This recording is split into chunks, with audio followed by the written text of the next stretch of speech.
고린도후서 13장 13절 함께 읽습니다. 주 예수 그리스도의 은혜와 하나님의 사랑과 성령의 교통하심이 너희 무리와 함께 있을지어다. 아멘. 익숙하죠? 예배 마치고 목사의 축도할 때 나오는 내용입니다. 물론 앞에 뒤에 여러 말을 붙이지만 핵심은 바로 그거죠. 성자 하나님 예수 그리스도, 그 다음에 성부 하나님, 성령 하나님의 그 은혜가 우리와 함께한다. 이런 내용인데, 제가 지난주에 또 그 전주에 광고 드렸듯이 오늘은 목사의 축도권에 대한 설교하려고 합니다. 축도하는, 예배 제일 마지막에 하는 축도하는 표현법이 두 가지가 있습니다. 크게 두 가지로. 첫 번째로는 주 예수 그리스도의 은혜, 앞에 우리를 위해서 속죄하시고 이렇게 하는 그런 내용 다 빼고 핵심만 딱 하면 주 예수 그리스도의 은혜, 그 다음에 또 하나님의 사랑하심, 그리고 성령의 교통하심, 이게 세 개죠. 이런 말, 성부, 성자, 성령, 삼위일체 하나님의 이야기를 한 다음에 마지막에 축원하옵나이다 이렇게 끝내는 축도가 있습니다.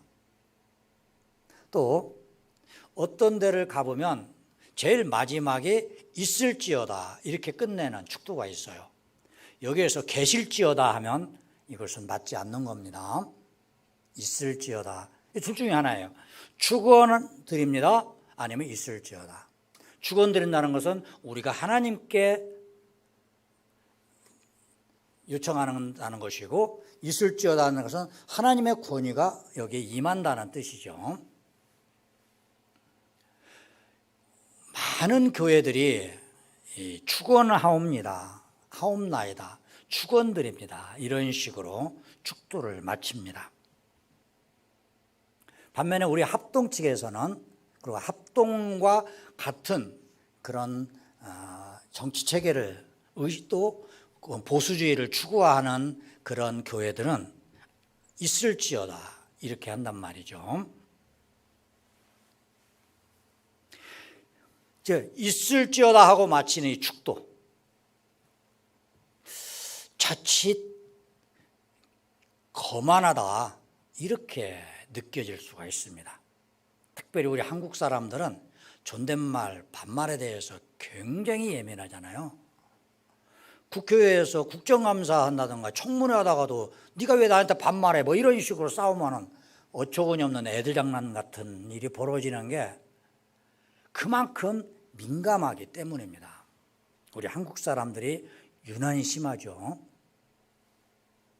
더더구나 여러 교회를 다니면서 예배 마칠 때 목사의 축도를 들어보신 분들은 더더구나 있을지어다 이렇게 들으면 좀 그렇다 이렇게 생각할 가능성도 있습니다.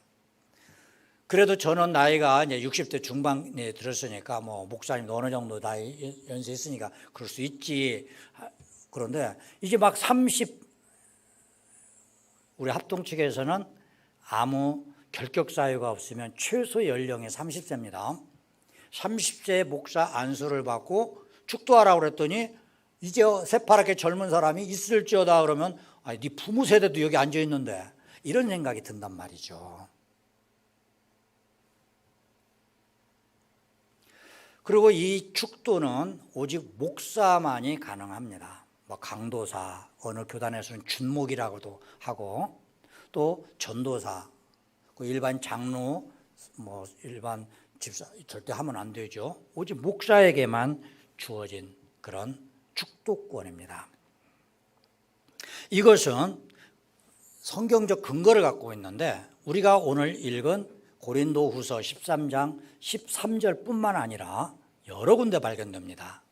갈라디아서 6장 18절에도 있고, 에베소서 6장 23절부터 24절에도 있고, 또 빌립보서 4장 23절도 있고, 골로새서 4장 18절도 있고, 데살로니가전서 5장 28절도 있고, 데살로니가 후서 1장 18절도 있고, 디모데전서 6장 21절도 있고 디모데후서 4장 22절도 있고.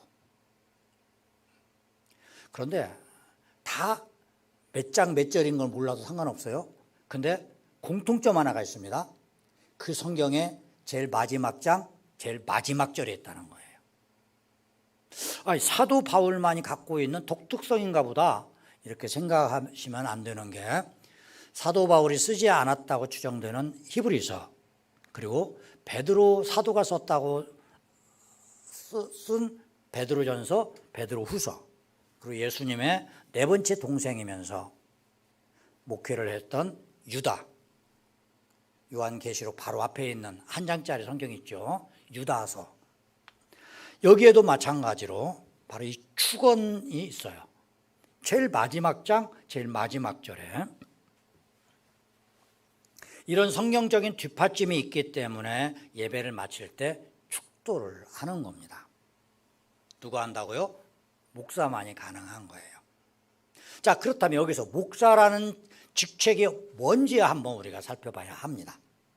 목사의 세 가지 면이 있어요. 첫 번째로 목사도 인간입니다. 저와 여러분이 다른 사람 존재가 아니죠. 인간입니다.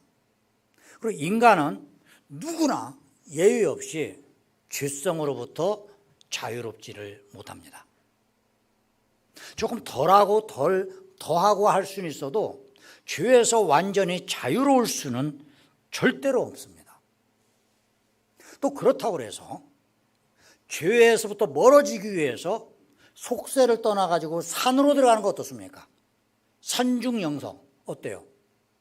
이건 있을 수가 없는 겁니다. 이거 불가능한 겁니다. 왜? 죄는 외부에서 오는 것도 있지만 가장 근본은 어디서 오기 때문에, 내 안에서부터 오기 때문에 그래요. 산에 아무리 들어가도, 풀속에 들어가도 안 되는 겁니다. 때문에 어떤 종교처럼 산으로 어떤 특별한 곳으로 가서 거기에서 죄에서부터 벗어나겠다, 이거 불가능한 겁니다. 우리 기독교인은 에녹의 영성을 갖고 있어야 합니다. 창세기 5장에서 보면 하나님께서 최초로 승천의 축복을 주셨던 그 에녹이 65세부터 신앙을 갖게 되었고, 그때부터 300년을 더 살고 365세 때 승천하게 되는데, 그 300년 동안의 영성을 이렇게 설명합니다. 하나님과 동행하며 자녀를 낳았다, 이렇게 되어 있어요. 하나님과 동행하는 것은 신앙적인 면이고, 그의 삶의 모습은 자녀를 낳으며 살았다.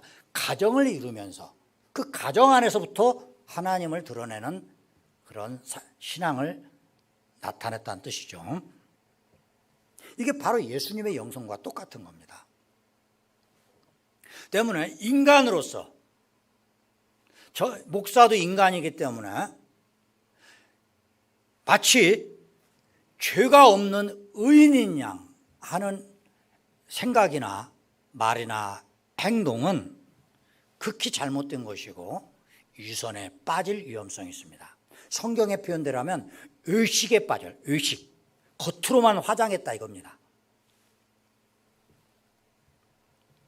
그리고 인간은 누구에게나 죄로부터 자유를 완전히 자유롭지 못하기 때문에, 그래서 인간이라는 것을 확실하게 인식하는 목사들이 어떻게 행동하느냐, 성도들의 죄를 지적할 수는 있지만 죄인으로 만들면 안 됩니다.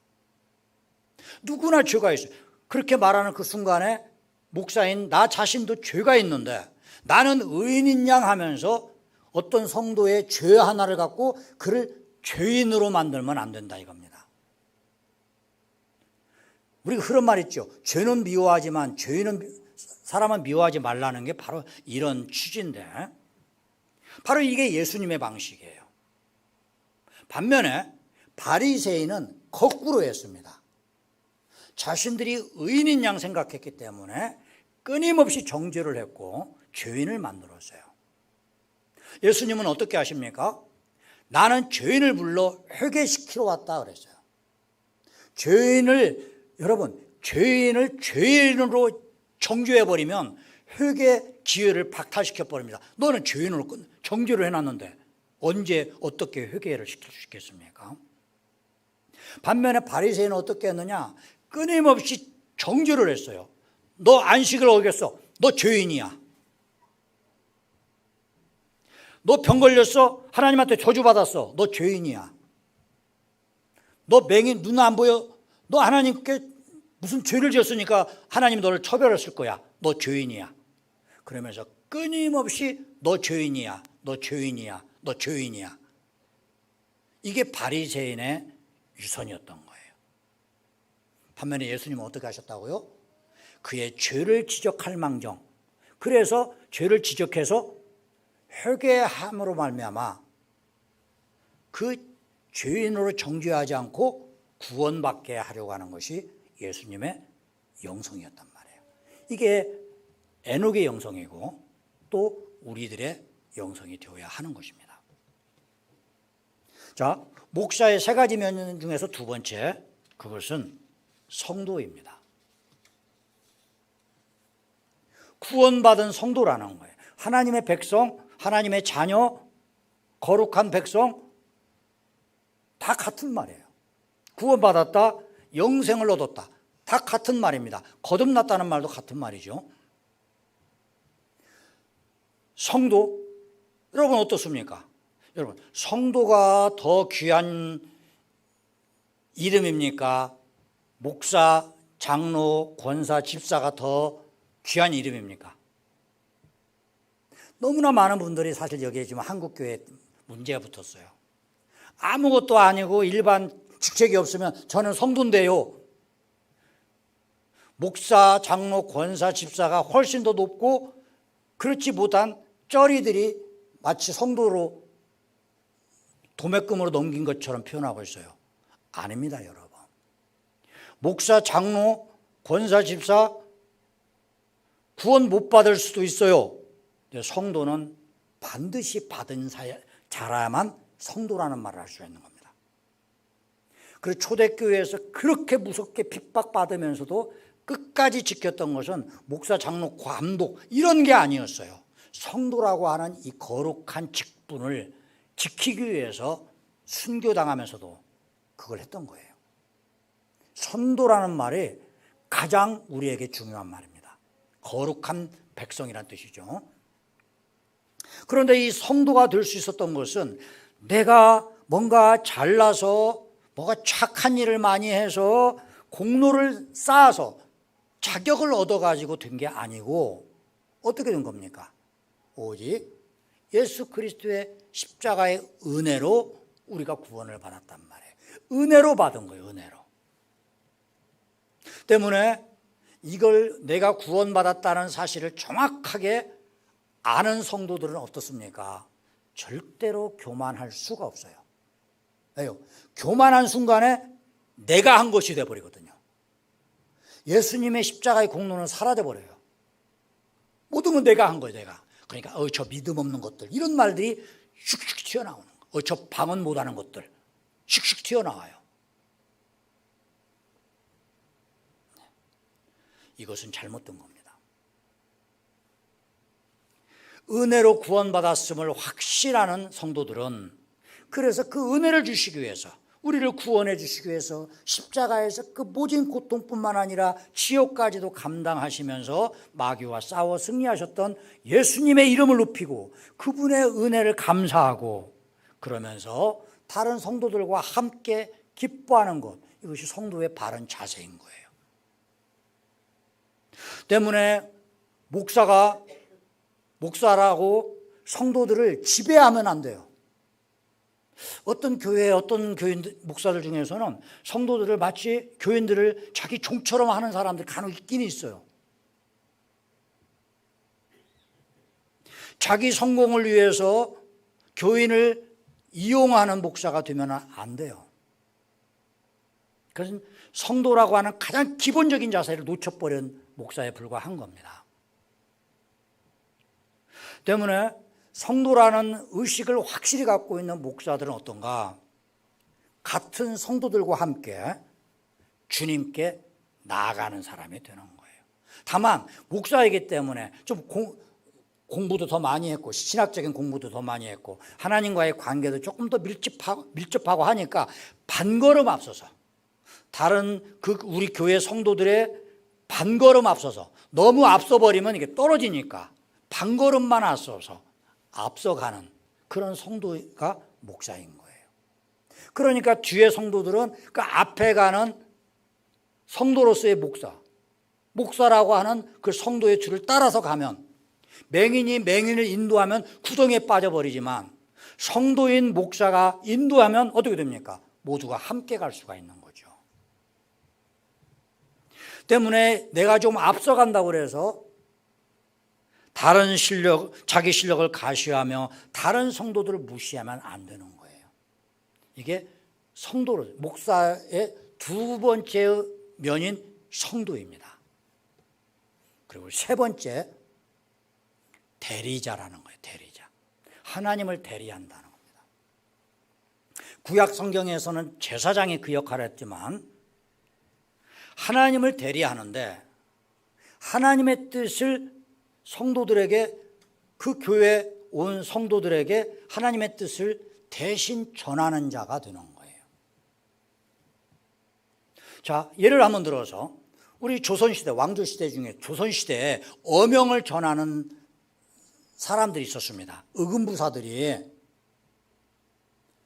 어명을 전하는데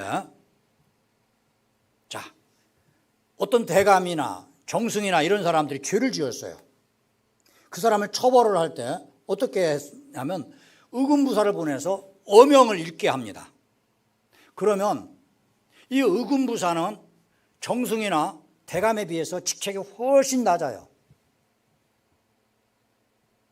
때문에 평소에는 얼마든지 그들보다 더 권세가 높고 얼마든지 부릴 수 있었지만 어명이요 하는 순간에 바뀝니다. 이건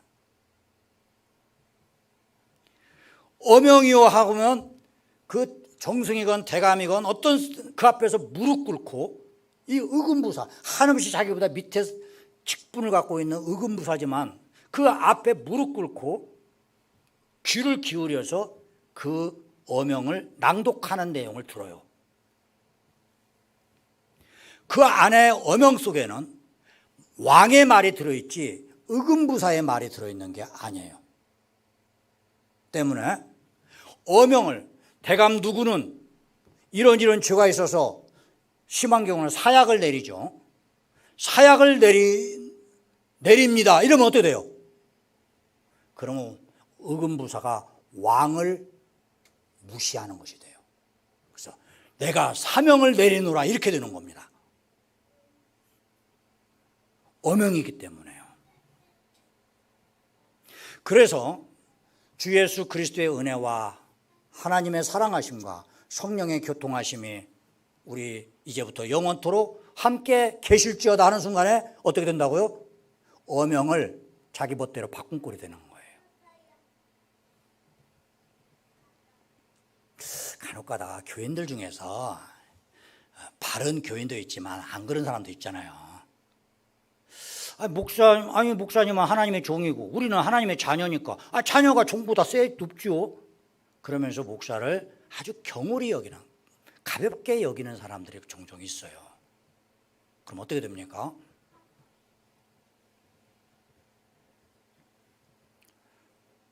하나님을 두려워하는 성도들은 절대 그럴 리가 없죠.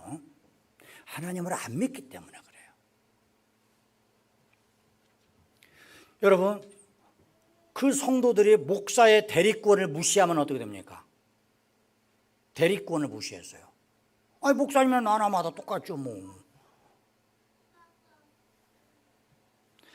그 목사를 대리자로 보내신 하나님이 보이지 않게 되는 거예요.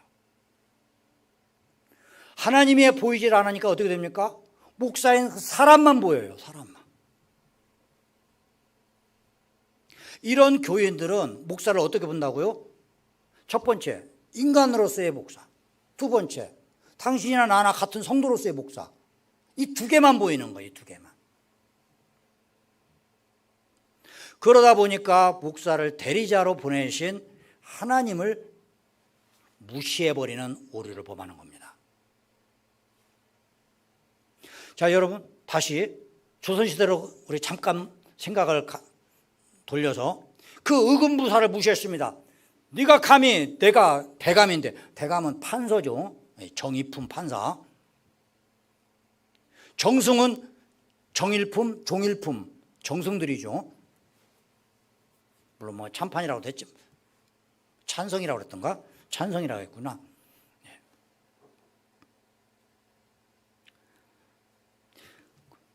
너는 이제 종오품, 육품, 나는 정의품, 어디서 감히 이렇게 의금부사에게 직책으로 눌러버렸으면 어떻게 될까요? 직책으로 눌러버렸어, 의금부사를. 지금 의금부사 하면 지금식으로 하면 경찰이라는 뜻입니다.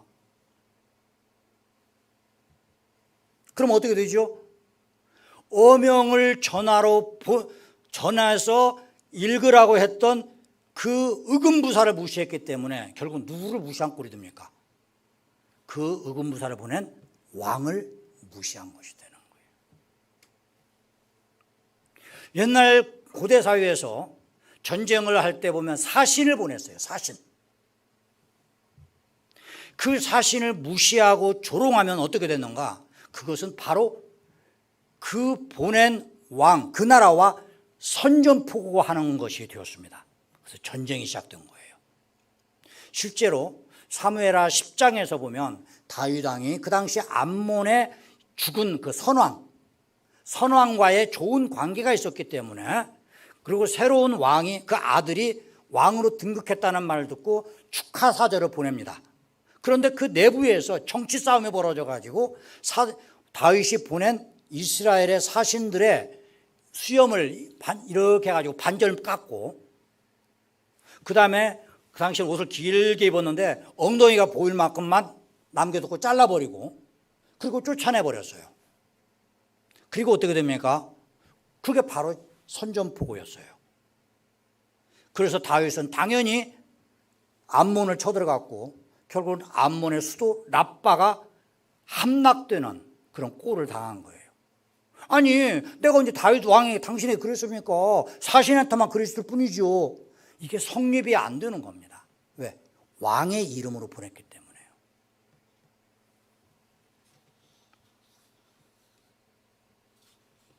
목사는 평소에 두 번째 것, 목사의 세 가지 면 중에서 두 번째 것, 성도와 같은, 여러분들과 같은 성도입니다. 간혹 가다 보면 어떤 목사들 중에 그런 분들이 있어요. 자기들이 하는 것은 모든 게 다 거룩한 걸 가지고, 자기가 입는 옷은 성이고 자기가 먹는 밥은 성찬이라고 생각하는 이상한 사람들이 있기는 있어요. 철딱서니가 하나도 없는 그런 사람들인데, 그거 아니죠. 밥에서, 식당에서 밥 먹으면 밥 먹는 거지 무슨 특별히 무슨 성찬이겠습니까? 옷집에, 뭐라고 갑자기 생각이 안 나. 옷집에서 옷 사가지고 옷 입고 다니는데 이게 무슨 성의가 되겠어요? 양복이죠 뭐. 이게 자꾸 자기는 뭔가 이렇게 막 이렇게 꾸미려고 하는 그런 거, 그런 것은 절대로 그 목사로서 잘못된 겁니다. 때문에 평소에는 목사로서의 가장 바른 태도가 뭐냐면, 여러분들과 똑같은 성도로서의 자세를, 그런 삶을 살아야 합니다. 하지만 삶의 위치, 대리자의 위치가로 서야 할 때가 있어요. 언제입니까? 예배 시간에 설교자일 때, 그리고 여러분들 중에서 뭔가 영적인 문제, 그런 것으로 인해서 목사와 어떤 상담을 할 때, 그럴 때는 삶의 자리, 대리자의 자리로 옮기는 겁니다. 다시 말해서 하나님의 심부름꾼, 하나님의 사자의 위치로 서는 거예요. 그리고 목사도 이처럼 바른 목사라면 1번과 2번과 3번을 잘 구분해서 거기에 맞춰서 그 자리를 선택을 하는 듯이, 성도들 중에서도 신앙의 자세가 바르게 된 성도들은 이걸 정확하게 구분을 해요. 반면에 신앙생활을 제대로 하지 못하거나 하나님을 실상은 믿지 않으면서 교회를 다니는 사람들, 그 사람들은 어떻습니까? 이걸 구분을 못하든지 안 하든지 하는 거예요. 그러면서 교회가 교회답지 못하게 되는 겁니다. 목사와 싸움을 하고 목사를 뒤에서 흉을 보고, 경제학에서 보면 그레샴의 법칙이라는 게 있어요. 악화가 양화를 구축한다. 말이 좀 어려울 수 있는데, 옛날에는 금화, 은화, 동전 이렇게 통용되던 시대에 금화는 굉장히 비싸잖아요.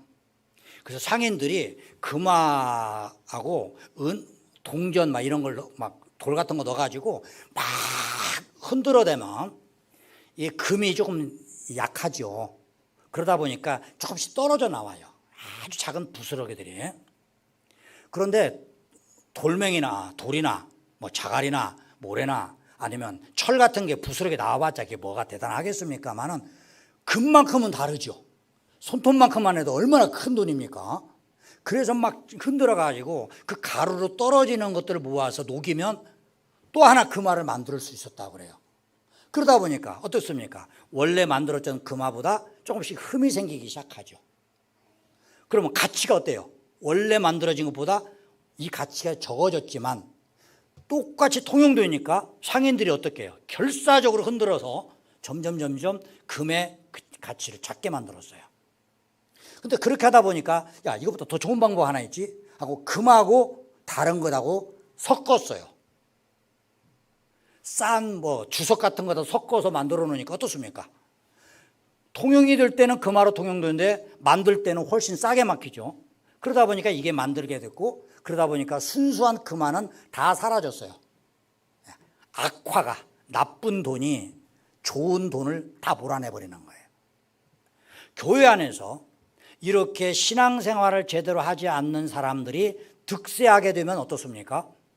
바르게 신앙생활하는 사람들이 그 교회에서 실망을 하고, 그리고 그 교회를 떠나면 점점 어떻게 돼요? 그 교회는 세속적인 모임의 단체로 끝나버리는 거예요. 그런 교회들이 많아요. 또 거기와 타협하는 목사들도 많아요.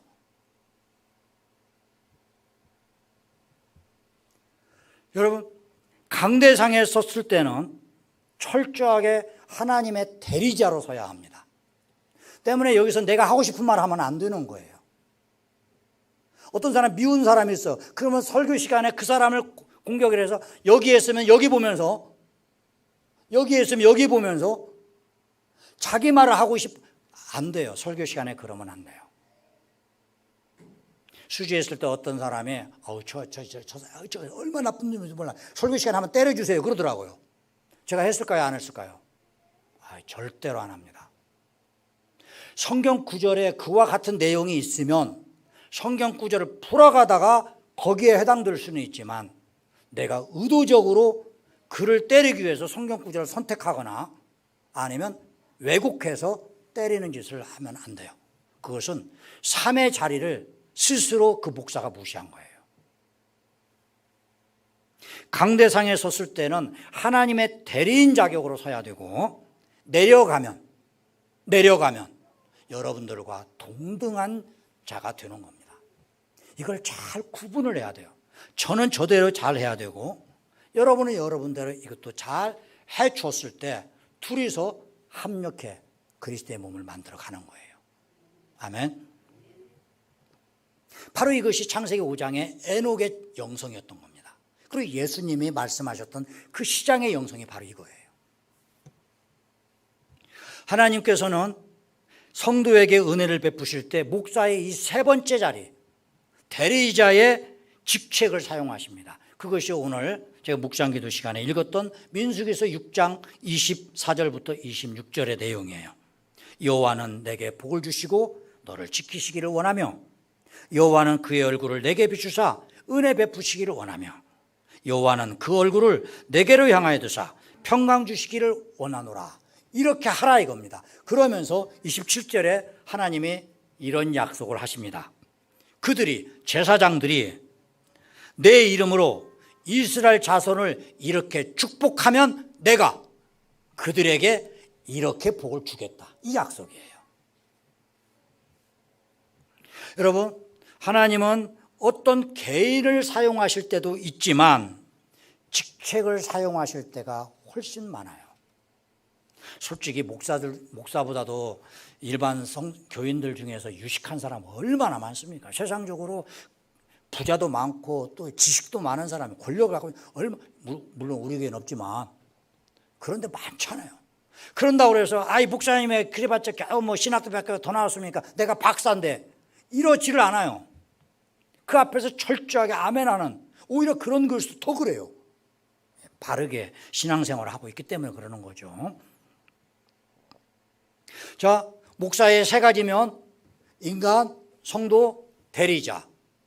그것을 순서를 바꾸어서 목사들은 자신을 잘 관리해야 합니다. 하나님의 대리자라고 하는 사명감이 투철해야 되고, 성도들, 뭉뚱그려서 성도라고 하면 안 됩니다. 그 목사와 관련된 성도들 누구예요?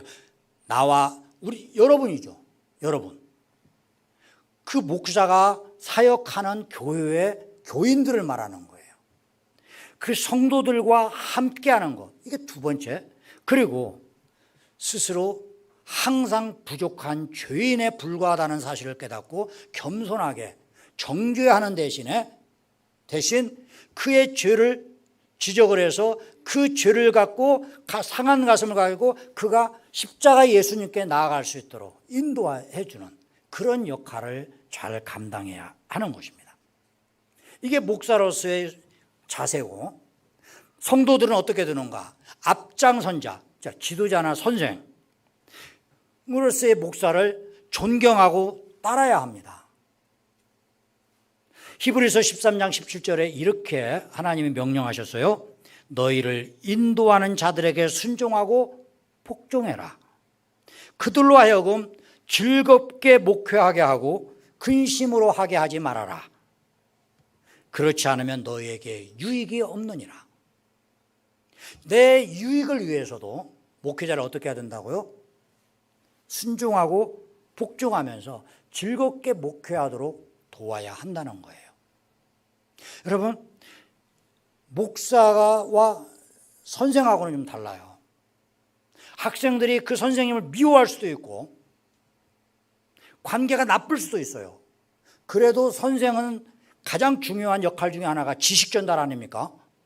때문에 그 선생이 말하는 가르침을 받아들이면 내 지식이 늘어나요. 그래서 선생과 사이가 나빠도 얼마든지 우등생이 될 수가 있습니다. 점수가 높을 수 있어요. 왜? 그 지식을 전달받기 때문에. 하지만 목사에게는 여러분들이 지금 성경 공부, 지식을 쌓는 게 아니죠. 성경 퀴즈 맞추는 게 아니죠. 믿음이 쌓일 때는 믿음을 쌓기 위해서 절대적으로 어떤 교류가 있어야 되냐면 지식의 교류가 있어야 되는 게 아니라 뭐가 있어야 돼요? 인격의 교류가 있어야 되는 거예요. 때문에 교회를 다니면서 이게 목사들 충분한 사람이 있어요. 습관적으로. 그 사람들이 절대 믿음이 안 자라요. 왜? 하나님께서 말씀하시면 에이 그 목사 이야기지 뭐. 이러고는 내 마음에서 필터가 만들어져요. 필터가. 은혜의 말씀을 다 걸러버려요. 믿음이 자랄 수가 없는 거예요. 자, 성도로서 처음에 목사를 나보다 앞서가고 나를 이끌어가는 인도자. 두 번째, 하나님의 대리자. 때문에 하나님의 은혜의 통로임을 바르게 인식하고 하나님을 섬기는 마음으로 목사님을 섬기는 거예요. 요새 젊은 사람들이 자기 개인의 그 개인주의가 너무 강해지다 보니까 목사에 대해서 무시하는 사람들이 많아요. 근데 실상 알고 보면 자기가 손해내요. 갈라디아서 4장 13절부터 14절에 보면 사도 바울이 갈라디아 교회를 향해서 이렇게 말합니다. 내가 처음에 육체의 약함으로 말미암아 너희에게 복음 전한 것을 너희가 아는 바라. 너희를 시험하는 것이 내 육체에 있었지만 이것을 너희가 업신여기지도 아니하며 버리지도 아니하고 오직 나를 하나님의 천사와 같이 또는 그리스도 예수와 같이 영접했다. 이렇게 설명하고 있어요. 당시에 사도 바울에게 뭔가 그 성도들 아니면 이제 막 교회에 나온 사람들에게 시험들 만한 육체의 어떤 흠이 있었던 것 같아요. 구체적으로 뭔지는 사도 바울이 밝히고 있지는 않지만 육체의 약함으로 표현되고 있다 보니까 주석가들, 신학자들이 뭐 이걸 가지고 뭐 안질이 심했다느니, 뭐 이게 머리가 벗어지는 대머리였다느니, 뭐 이렇게 배가 이렇게 몸이 이렇게 좀 그런 사람 있잖아요. 이렇게 빤듯하지 못하고 약간 이렇게 앞으로 뒤어는 이렇게 허리가 이렇게 휘는 사람, 그런다는 게 바울이 이게 안짱다리였다 그래요. 걷는 것도 약간 두둥두둥했겠죠. 그렇지 뭐. 유대인들은 코가 유난히 매부리 코가 심하죠. 그래서 이런 것들이 다 뭐 육체 어쩌고 저쩌고 또 뭐 병이 있었다. 근데 이런 것 가지고 육체의 시험이라고 표현하기는 좀 그래요.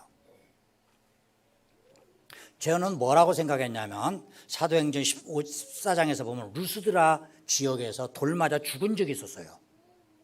여러분, 옛날에는 처형 방법으로 돌을 던져서, 지금도 아프가니스탄 같은 데서 돌 던져서 죽이는 경우가 있습니다. 사람을 이렇게 땅에다 묻어놓고 머리만 내놓게 한 다음에 거기다 돌을 던지는 거죠. 그 돌이 아이고 맞으면 얼마나 아플까. 입장을 바꿔서 내가 맞는다고 생각해봐. 너무 아프겠지. 그래서 톡톡 던지겠습니까? 동글동글한 거 가지고, 아니면 삐죽삐죽한 걸로 에이 죽으라고 던지겠습니까? 온 머리가 피투성이가 되어서 죽어가는 겁니다. 자, 그런 상태에서 죽었다고 생각하고 밖에다 내버렸더니 다시 일어나서 들어가서 복음을 전했죠. 자, 몸은 피투성입니다. 그 앞뒤 모든 상황을 다 아는 그 교회의 핵심 성도들은 바울이 저렇게 고난당하면서 복음을 전하니까 감격을 했겠지만, 처음 온 사람들은 어떻게 했어요? 저 흉측하게. 저 사람이 이렇게 피투성이 된 이유가 뭐야? 사형당했대. 그럼 저 사람이 전하는 예수가 뭐야? 그 사람은 또 십자가에 죽었다더라고. 여러분, 얼마나 시험될 내용입니까? 그런데도 불구하고 그들이 어떻게 되었다고요? 하나님이 보내신 천사로, 심지어는 바울 자신이 그 십자가에서 비참하게 죽은 그 예수님과 비슷한 모습을 하고 있으니까 저분이 예수님이다, 이렇게 생각을 했다는 거예요. 이런 자세를 가지니까 어떻습니까? 갈라디아 교회가 초기에 엄청난 부흥을 일굴 수 있었던 것은 이런 자세를 갖고 있었기 때문에 가능한 것입니다. 자, 정리하겠습니다. 교회는 바른 목사와 바른 성도가 서로 합력해야 합니다. 손뼉도 마주쳐야 소리가 나죠. 그렇게 하면 건강하고 바른 교회가 될 수 있습니다. 그리고 함께 그리스도의 몸을 만들어갈 수가 있습니다. 바로 그 영적 신비를 에베소서 4장 11절부터 12절에 그가, 여기서 그는 예수님을 말합니다. 그가 어떤 사람은 사도로, 어떤 사람은 선지자로, 또 어떤 사람은 목사와 교사로 삼으셨는데, 왜냐하면 그렇게 세우신 이유가 뭐냐면 성도들을 온전하게 해서 그리스도의 몸, 교회를 바르게 세우게 하시기 위해서 누구에게는 사도로, 누구에게는 목사와 교사로 세우셨다는 거예요. 그렇게 세워서 그 사람들이 하는 일이 뭐라고요? 성도들의 신앙을 바르게 세우고, 그렇게 해서 그리스도의 몸된 교회를 건강하게 튼튼하게 만들고 싶으신 것, 이게 예수님의 마음이란 말이죠. 때문에 목사 혼자 애써서 되는 게 아닙니다. 목사 놔두고 교인들끼리만 해서도 안 됩니다. 둘이, 저와 여러분이 하나가 되어야 합니다. 자, 이런 자세, 지금 이 자리는 어떤 자리예요? 지금까지 쭉 한 것은 찬양을 부를 때는 저도 여러분과 똑같은 자세로 하나님께 찬양과 경배를 올립니다. 기도할 때 여러분과 똑같은, 권사의 기도와 목사 기도 다른 거 아닙니다. 똑같은 거예요. 다만 설교 시간에 설교는 뭐라고요? 하나님의 대리자로서 설교하는 겁니다. 그리고 예배를 마쳤을 때는 지금까지 하나님, 우리가 이처럼 이런 순서를 밟아오면서 어떤 때는 찬양했고, 어떤 때는 기도했고, 어떤 때는 성경을 읽었고, 어떤 때는 말씀을 듣고, 저는 말씀을 전하고 여러분 듣고, 이렇게 했으니 하나님 이제 저에게 복을 주십시오, 이런 마음이 우리 안에 있잖아요. 복 받으려 교회 왔잖아요. 그때 마지막에 하나님께서 그래 오늘 너희들의 예배를 내가 받았다. 그 사인이 뭐라고요? 목사의 축도권이라는 거예요. 근데 직접 하나님이 와가지고 그렇게 하시지 않잖아요. 아론과 그의 아들들에게를 사용해서 하셨듯이 목사를 사용해서 그래 삼위일체 하나님 성부 성자 성령 삼위일체 하나님인 내가 너희들의 교회 목사를 사용해서 이 시간에 너희들을 축복한다. 그 뜻으로 주 예수의 그리스도의 은혜와 하나님의 크신 사랑하심과 성령님의 감동 교통하심이 너희 무리와 항상 함께 있을지어다. 이렇게 끝나는 거예요. 이것은 하나님이 그 목사를 사용해서 여러분을 오늘 예배를 받으셨다는 영적인 사인인 것입니다. 이 축도권의 신학적 의미를 정확하게 알면은 죽어나옵나이다 그러면 사실은 좀 잘못된 것이구나. 그게 절대 겸손이 아니구나. 이 축도만큼은 하나님께 기도하는 것이 아니라 하나님이 우리에게 주시는 그분의 축원이구나. 이렇게 우리가 알면 있을지어다. 계실지어다 절대 하면 안 됩니다. 그렇게 하면 하나님이 여러분한테 존댓말 쓰는 꼴이 돼버려요. 그래서 있을지어다. 그때 여러분 마음속에 아멘. 오늘 이 예배를 통해서 하나님이 주고 싶으셨던 그 모든 은혜를 받기에 합당한 그릇이 되기를 원합니다. 아멘 하시기를 바랍니다. 네, 기도하시겠습니다. 좋으신 아버지 하나님, 오늘 목사의 축도권에 대해서 우리 신앙생활하면서 수없이 보면서도 그 영적 원리를 잘 모르고 있는 것들이 많습니다. 오늘 그 중에 하나 이 목사의 축도권에 대해서 함께 은혜를 나눴습니다. 목사의 권세를 중요하게 여기는 것이 아니라 이 예배의 순서 하나하나에 신학적인 의미, 영적인 의미를 깨닫는 시간이 되게 하여 주옵소서. 예수님의 이름으로 기도합니다. 아멘.